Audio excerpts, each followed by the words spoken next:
Hello दोस्तों, तो कैसे हैं आप सब लोग। स्वागत करता हूं मैं आपका आपके अपने चैनल मैथ 0 में, जिसमें भैया विश्वास बैच बिल्कुल फ्री ऑन फ्री यूट्यूब पर चल रहा है अपना। इसमें सिर्फ और सिर्फ मैथ पढ़ाया जाता है कक्षा 10वें को और भैया कक्षा 12 को, यानी कि 10th और 12th वाला।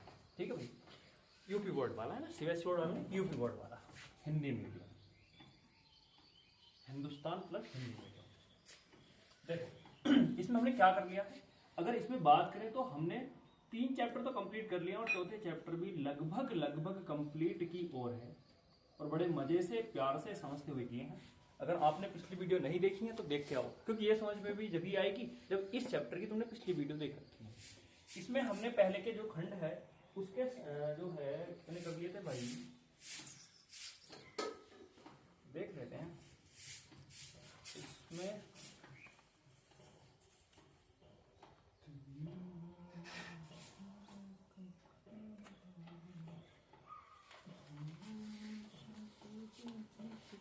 हाँ जी, 3 सवाल हो गए थे ना, मतलब पहला तो कंप्लीट हो गया था। अब बारी आती क्वेश्चन नंबर 2। मतलब हमने ये सिखा दिया था कि इसे अप्लाई कैसे करते हैं, मूलों की प्रकृति कैसे बताते हैं, मूलों का अस्तित्व है तो उन्हें कैसे ज्ञात करते हैं। मतलब जो श्रीधराचार्य और विविधकर की बात है वो हो गई थी। ठीक है, अब मैं इसमें अगर तुम्हें एग्जाम्पल कराऊं, है ना, एग्जाम्पल बता देते हैं जो भी कोई अच्छे एग्जाम्पल्स हैं, क्योंकि भाई बहुत अच्छे एग्जाम्पल हैं इसमें और एग्जाम्पल ही ज़्यादा आते हैं, ये बात ध्यान रखना। याद कीजिए और मूलों की प्रकृति याद कीजिए। चलो पहले मैं तुम्हें कराता हूँ उदाहरण नंबर 7, यानी कि एग्जाम्पल जो है तुम्हारा एग्जाम्पल नंबर 7।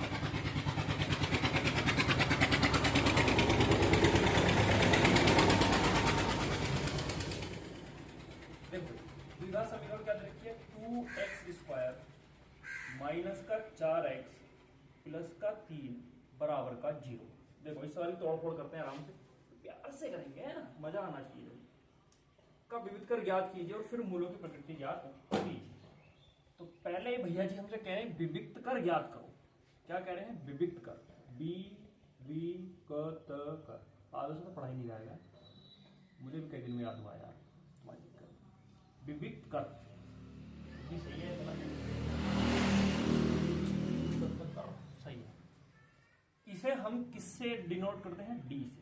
क्यों, क्योंकि इसको डेटर्मिनेंट कहते हैं, नहीं डिस्क्रिमिनेंट, क्योंकि इसको अंग्रेजी में क्या कहते हैं, डिस्क्रिमिनेंट।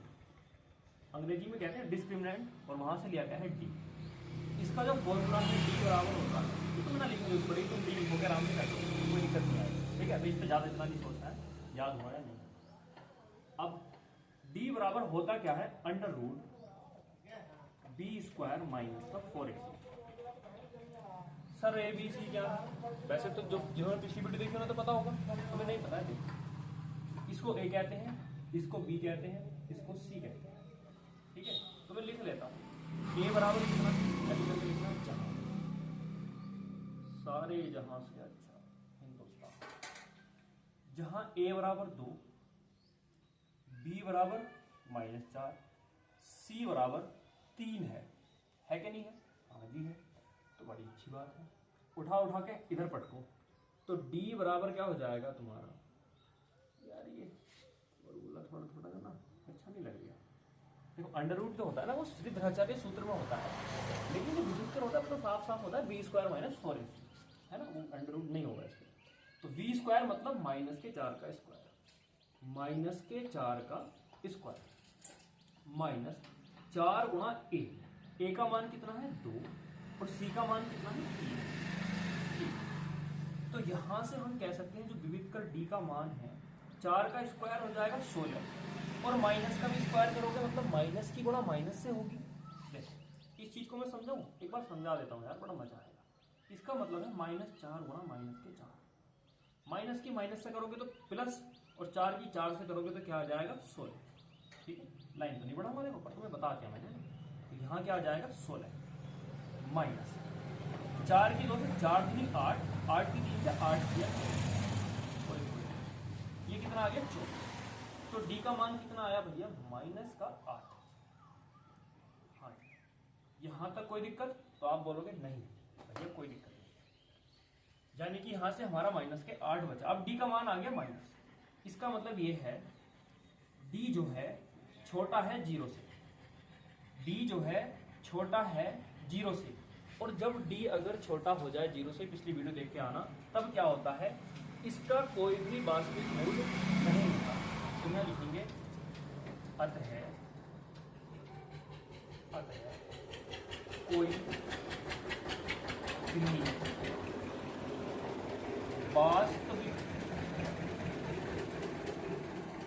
भी वास्तविक मूल नहीं है।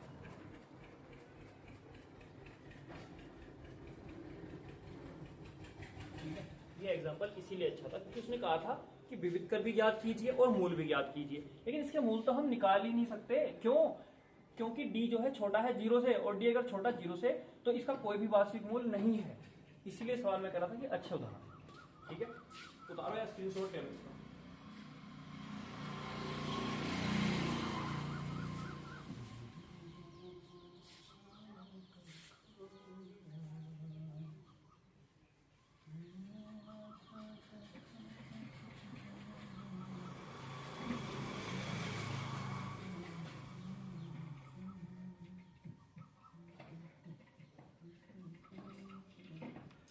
उतार लिया, देखो इसको रफ कर देते हैं।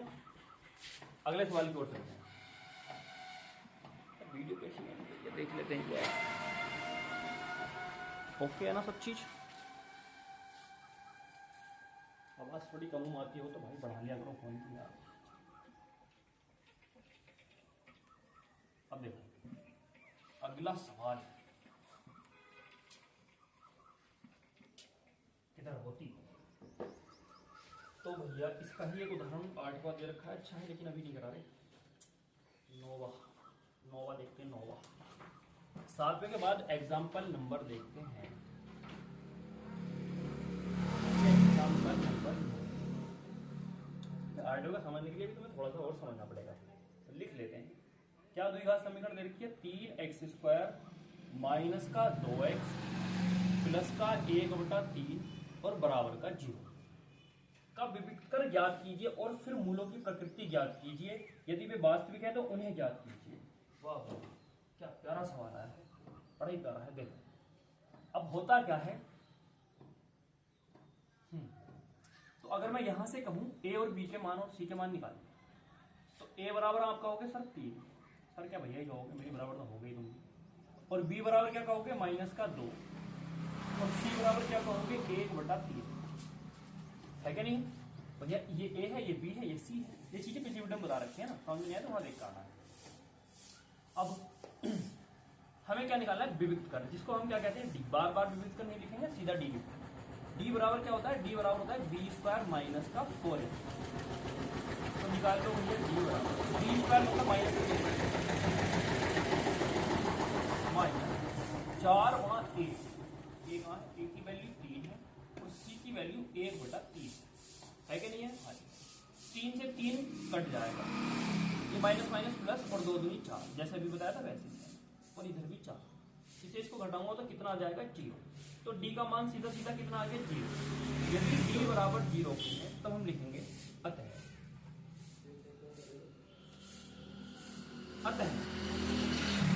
दोनों वास्तविक मूल बराबर होंगे।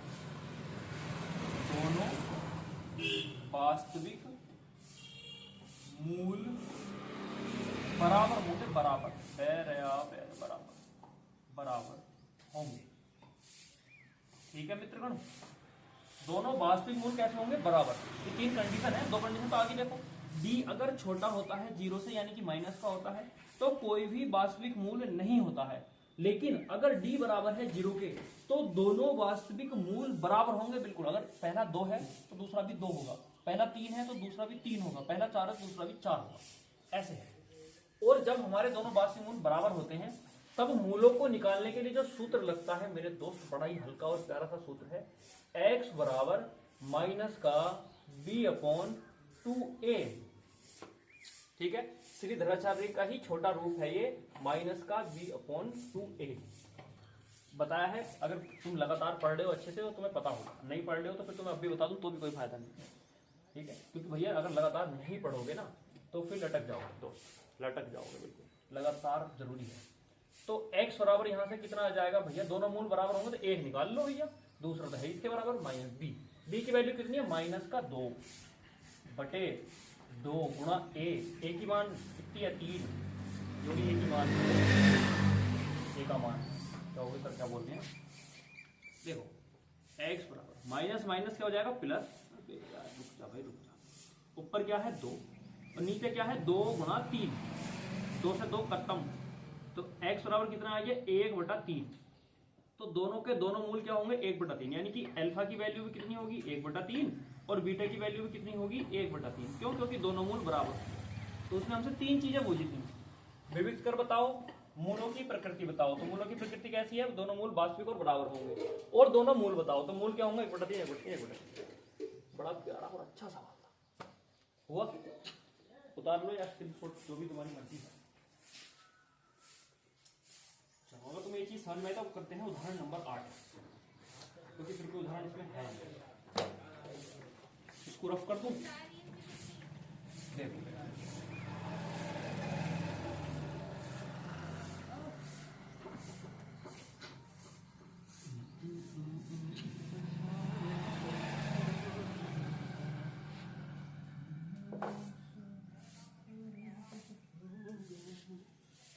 फीलिंग तो है दोस्तों, अब के तो ये करके भाग जाते हैं यार, भी नहीं। देखो एग्जाम्पल नंबर 9 तो हमने देखे, 8 में देखो क्या कहना चाह रहा है हमसे, इसकी फीलिंग पे जाओ। 13 मीटर व्यास वाले एक वृत्ताकार पार्क, तो एक 13 मीटर व्यास वाला एक वृत्ताकार पार्क की परिसीमा के एक बिंदु पर एक खंबा इस प्रकार गाड़ना है कि इस पार्क के एक व्यास के दोनों अंतः बिंदुओं पर बने फाटकों ए और बी से खंबे की दूरियों का अंतर 7 मीटर हो। क्या ऐसा करना संभव है, यदि है दोनों फाटकों की कितनी दूरी पर खंबा गाड़ना। ठीक, हमसे इसने कहा एक वृत्ताकार पार्क है, ऐसे करके क्या बना हुआ है मेरे भाई, वृत्ताकार पार्क बना हुआ है, ठीक है। अब ये क्या कह रहा है, एक बिंदु पर एक खंबा इस प्रकार गाड़ना है, मतलब एक कोई बिंदु पकड़ लो, जैसे मैंने ये पार्क में यहाँ मिट्टी हो गया ना, अब वृत्त में टूटी में दिखा नहीं सकते यार, है ना, तो समझो मान लो ये एक बिंदु है और यहाँ मैंने एक खंबा गाड़ दिया, ऐसे करके खंबा गाड़ दिया, ठीक है। तो क्या हुआ, इस पार्क के एक व्यास के दोनों अंतः बिंदुओं पर बने फाटकों, अगर अब व्यास क्या होता है भाई, व्यास होता है परिधि, जब केंद्र से होकर, ये केंद्र है, इस केंद्र से होकर ये ऐसे धुआंधार आए और दूसरी तरफ परिधि से मिलता है, ठीक है। हाँ, बिंदुओं पर बने फाटक ए और बी, मान लो ये बिंदु क्या है, ए है, चित्र सवाल में देख रखा है, और ये क्या है बी, ये बनाना पड़ेगा ना, सवाल में नहीं है वो उत्तर में है, तो बनाना पड़ेगा, तो सोच के देखो, ध्यान से समझते रहो कैसे बनाना। तो ये कह रहा था एक बिंदु पर कोई खंबा है, इसको पी मान लिया, इस बिंदु पर कोई खंबा है और इस खंबे से इस जो ये हमारा मैदान है वृत्ताकार, 2 बिंदु हैं, एक बिंदु ए और एक बिंदु बी, यहां से इस रास्ते से बढ़ के तुम इस रास्ते से बाहर निकल सकते हो, ये एक रास्ता है, ठीक है। तो ये कह रहा है ये जो खंबा है ना, ये वाला जो बिंदु है, ये वाला बिंदु, इस खंबा मतलब यहाँ ऐसे करके खंबा इधर को गाड़ दूं अगर मैं, तो यहाँ से और यहाँ से इस बिंदु की दूरी क्या बराबर है, शायद ये कह रहा है, दोनों अंतः बिंदुओं पर बने फाटकों ए और बी से खंबे की दूरियों का अंतर 7 मीटर हो। मतलब अगर ए से नापूं और बी से नापूं, तो देखो बी तुम्हें ज्यादा लग रहा है ना, तो ये क्या होगा, अगर ये x है ना यहां से इसकी दूरी, तो ये x प्लस के 7 होगी, मतलब ये 7 ज्यादा है, तभी तो 7 मीटर का अंतर आएगा। हाँ जी, ठीक है। क्या ऐसा करना संभव है, यदि है तो दोनों फाटकों से कितनी दूरियों पर खंबा गाड़ना है। अगर ऐसा करना संभव है तो बताओ दोनों फाटकों से कितनी कितनी दूरी पर खंबा गाड़ूं। पहली बात तो ये बताओ कि संभव है या नहीं, ठीक है। चलो, अब तुमने यहां देखा एक समकोण त्रिभुज सा बना है ना। अब समकोण त्रिभुज में क्या होता है, तो हम लिखेंगे ऐसे करके, लिख लो ओ केंद्र वाले वृत्त, ओ केंद्र वाले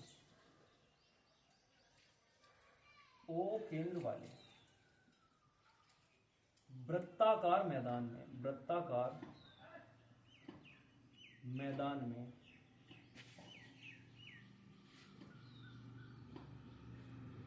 माना P बिंदु पर एक खंबा है, एक खंबा है, ठीक है। हाँ, अब लेंगे मैदान के दो फाटकों,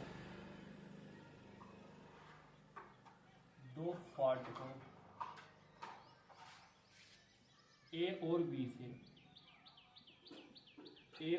से क्रमशः x और x प्लस 7 दूरी पर है। O केंद्र वाले वृत्ताकार मैदान में माना P बिंदु पर एक खंबा मैदान के दो फाटकों A और B से क्रमशः x और x प्लस 7 दूरी पर है। भाई यहां से यहां तक की दूरी कितनी, x प्लस 7, यहां से यहां तक की दूरी कितनी, x। ठीक है, अब हमसे इसमें क्या कह रही है वो देखते हैं।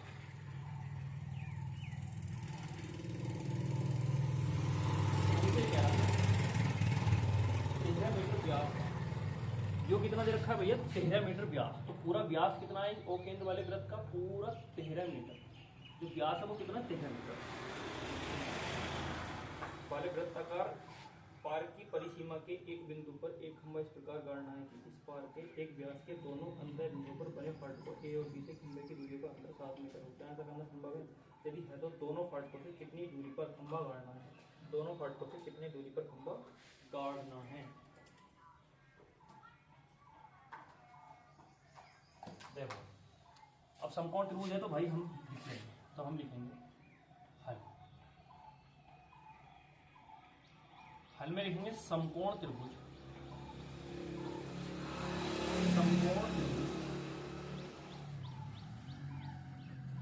ए पी बी में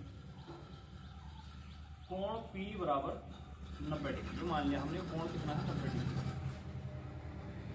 सी लगा दो, अब पाइथागोरस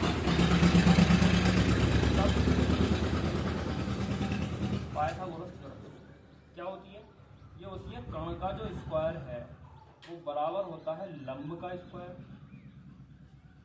प्लस आधार का स्क्वायर। ठीक है, अब ऐसा मत कहना कि सर आधार इधर होता है लंब इधर होता है, दोनों प्लस में है, कोई से कोई भी किधर लिख सकते हो, चाहे तुम आधार को इधर लिख लो चाहे लंब को इधर लिख लो, दोनों एक ही बात है। कर्ण कौन सी होती है, ये बड़ी वाली। तो कर्ण कितनी है, ए बी यानी कि 13 सेंटीमीटर, तो 13 का स्क्वायर। लंब कौन सा होता है, खड़ा हुआ, कितना है x प्लस के साथ, तो यानी कि x प्लस के 7 का स्क्वायर प्लस आधार कितना है, ये पड़ा हुआ कितना है x, इसका स्क्वायर। ठीक है, 13 का वर्ग में जल्दी याद होगा 169 बराबर, इसका खोलोगे a प्लस बी का फॉर्मूला खुलेगा, a प्लस बी का होल स्क्वायर, तो a square plus B square plus 2ab यानी कि 7 दूनी 14x, तो यहाँ जाएगा प्लस का x स्क्वायर। अब देखो क्या होगा, एक एक्स स्क्वायर हो रहा है, एक हो रहा, तो जुड़ के कितना बना लेंगे, 2x square, 169, 2x square plus के 14x प्लस का 49। ठीक है, अगर मैं इसको यहाँ 0 कर दूं, उधर लेके जाऊँ, प्लस में तो उधर माइनस में जाएगा, माइनस 169। बताओ भाई यहाँ तक कोई दिक्कत परेशानी, यहाँ तक कोई दिक्कत परेशानी नहीं होनी चाहिए। अब आगे की दिक्कत परेशानी दूर करते हैं इस सवाल की। इधर 0 है, इसको सही करके लिख लेंगे, इसको घटा लेंगे, तो ये हो जाएगा हमारा 2x स्क्वायर प्लस के 14x प्लस के 14x। अब इसको घटाओ, 9 में से 9 गया 0, पहली बात तो माइनस का बचेगा, क्यों, माइनस की संख्या बड़ी है, 6 में से 4 गया 2, 120। ठीक है, और बराबर में क्या है, इसके पूरे के 0। अब क्या होगा यार, 2 कॉमन ले लो, सारे में 2 कॉमन ले लो, x square plus 7x minus 2 छक्का 12 बराबर का 0। अब 2 इधर गुणा दो, उधर भाग में जाएगा, मतलब ऐसे करके जाएगा, 0 से उठेगा तो 0 हो जाएगा। तो इसको ऐसे x स्क्वायर प्लस का 7x माइनस का 60 बराबर का 0। अब कहेंगे 2 कहाँ गया, अभी बताया उसके बटे में जाएगा और 0 बन जाएगा, 0 के बटे में कुछ भी हो 0 हो जाता है। अब 60 के ऐसे गुणनखंड की जोड़ के हटा के 7 आए, देखो 12 पंजे 60, 7 5 12, देखो आ गया, तो इसलिए देंगे हम 12x माइनस का 5x माइनस का 60 बराबर का 0। अब ये चीज अगर तुम भूल रहे हो तो भाई तुम मूर्ख हो, क्योंकि बहुत अच्छे से बता रखी है। अब उसका यूज करेंगे नहीं करेंगे, या ऐसे ही बालकों की तरह घिसते ही रहेंगे, वही है इसके गुणनखंड करो, इसके करो, देख लो, चाहे 12 पंजे 60 होते हैं, 12 में से 5 जाएंगे 7 बचेगा, गुणा करके 60 आना चाहिए, घटा के जोड़ के 7 आना चाहिए, ऐसे होता है। अब देखो यहाँ से x कॉमन लोगे तो x प्लस के 12 बचेगा, ठीक है। यहाँ से माइनस के अगर 5 कॉमन लोगे तो यहाँ से भी x प्लस के 12 बचेगा, और बराबर में क्या आ जाएगा 0। तो ये हो जाएगा तुम्हारा x प्लस का 12 और ये हो जाएगा तुम्हारा x माइनस का 5 बराबर का 0, ठीक है।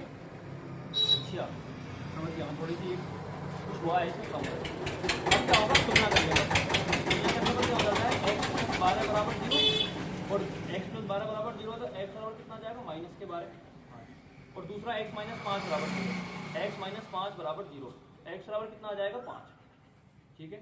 तो देखो अब एक बात बताओ, क्या दूरी माइनस की हो सकती है? नहीं, दूरी माइनस की नहीं होती। तो दूरी या तो 0 हो सकती है, या फिर 1 हो सकती है, 2 हो सकती है, 5 हो सकती है, प्लस की हो सकती है, माइनस की दूरी नहीं हो सकती, ठीक है। ये बात तुम्हें समझनी पड़ेगी। तो इसको तो हम नहीं लेंगे, तो क्या लेंगे x बराबर 5, तो x मतलब आधार कितना है 5। अब इससे 7 ज्यादा है तो कितना होगा 12। तो हम यहाँ से कह सकते हैं फाटक ए से जो खंबा लेना है वो 5 मीटर दूरी पर लेना है, और फाटक बी से जो खंबा लेना है वो 12 मीटर दूरी पर लेना है। बताओ यहाँ तक कोई दिक्कत नहीं होगी, है ना, नहीं होगी, क्योंकि मैं बता रहा हूँ 12 है। अब इसमें देखो मैं क्या कह रहा था, क्या हुआ, इसने ये कहा था, बीच में एक शब्द डाल दिया था कि क्या ऐसा करना संभव है, तो उसके लिए विविक्त कर निकालना पड़ता। अगर विविक्त कर सही आता तो संभव है ना। तो मैं ये कहना चाह रहा हूँ, इसको कहाँ करूँ, देखो इधर की साइड दिखता है, देख लेता हूँ दिखता है, इधर की साइड में तुमसे ये कहना चाहता हूँ, कहाँ से पता कहाँ से होगा ये इस द्विघात, जब ये द्विघात समीकरण बन जाएगी, कौन सी वाली, ये वाली, यानी कि जो बन जाएगी ना अपनी 2x स्क्वायर प्लस के 14x, नहीं नीचे वाली यार, बढ़िया वाली ना, ये x स्क्वायर प्लस का 7x माइनस का 60 बराबर 0, ये वाली जब समीकरण बन जाएगी तो यहाँ हमें विविक्त कर निकालना पड़ेगा d बराबर होता है b स्क्वायर माइनस का 4ac, तो d बराबर b स्क्वायर, b मतलब 7 का स्क्वायर कितना हो जाएगा 49 माइनस 4 गुणा a का मान कितना है 1 और c का मान कितना है 7, माइनस के 60 है, माइनस के 60 है, तो d बराबर हो जाएगा 49 माइनस माइनस प्लस, ये वाला माइनस और ये वाला माइनस, और 6 चौक 24 यानी कि 240, यानी कि d का जो मान है 9 4 4 8 और 2 289 आएगा। इससे हमें कोई मतलब नहीं क्या आ रहा है, हमें ये मतलब है कि d जो है 0 से बड़ा है, मतलब इससे ऐसे अगर d 0 से बड़ा है अतः मान निकालना संभव है, अतः खंबा गाड़ना संभव है, ऐसा होगा, अतः खंबा गाड़ना संभव है, खंबा गाड़ना संभव है। ये कहाँ लिखना है तुम्हें, यहाँ मैंने तीर का निशान लगा दिया, यहाँ लिख लेना है, और उसके बाद अपना मूल्य निकालने थे वो निकाल दिए, और मूल्य क्या होंगे, x के मान होंगे, और x किसको माना था आधार को, तो ये 5 होगा, और ये 7 ज्यादा थे 12 होगा, यानी कि फाटक ए से इसको 5 मीटर दूर और फाटक बी से इसको 12 मीटर दूर गाड़ सकते हो, बिल्कुल गाड़ा जा सकता है, ऐसा खंबा गाड़ सकता है, ये है इसका मतलब, ठीक है मित्र। तो इसको उतार लो पूरे को, स्क्रीनशॉट ले लो या फिर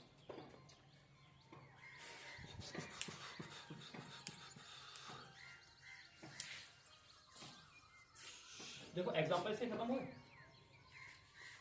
अब जो है इसमें क्या है, क्वेश्चन नंबर 2 3 4 5 है ना, ये क्वेश्चन है, इनको कल देख लेंगे यार,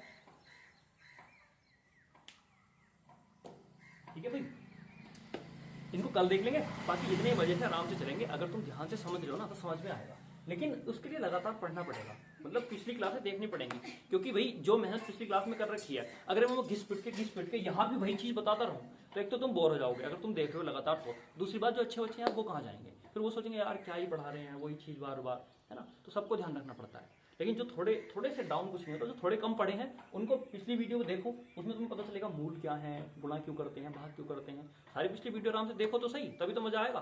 बाकी भैया तुमने जून तो ऐसी निकाल दी होगी ऐसी इधर उधर, पर तुम्हें पढ़ना चाहिए था जून में, क्योंकि देखो 4 चैप्टर कंप्लीट हो चुके हैं और तुमने 4 चैप्टर भी जून में पढ़ लिए, तो तुम्हारे 4 चैप्टर कम ही तो हो गए सिलेबस से, ये बात तुम समझते नहीं हो यार। चलो बाकी तुम्हें अच्छा लगा तो एक बार लाइक और एक अच्छी सी प्यारी सी कमेंट करके जाना, और करते नहीं हो यार पता नहीं क्या दिक्कत है, कम से कम कमेंट तो कर दिया करो, ये बता तो दिया करो, हाँ सर समझ में आया, भैया हाँ समझ में आया, हमें पता तो चले समझ में आ भी रहा है नहीं आ रहा है, कभी हमें लगे हम समझा रहे हैं, समझाते चले जा रहे हैं, किसी को कुछ पल्ले नहीं पड़ रहा, ठीक है। तो एक कमेंट तो बनती है अगर देख रहे हो, फ्री ऑफ कॉस्ट है यार, थोड़ा सा समझा करो। फिर अगर आपको हमसे जुड़ना है तो इसी वीडियो के डिस्क्रिप्शन में जाओगे ना, चैनल लिंक मिल जाएगा, व्हाट्सएप चैनल, वहाँ हमारे साथ तुम जुड़ सकते हो। बाकी भैया मिलते हैं आपसे अगली वीडियो में, तब तक के लिए धन्यवाद।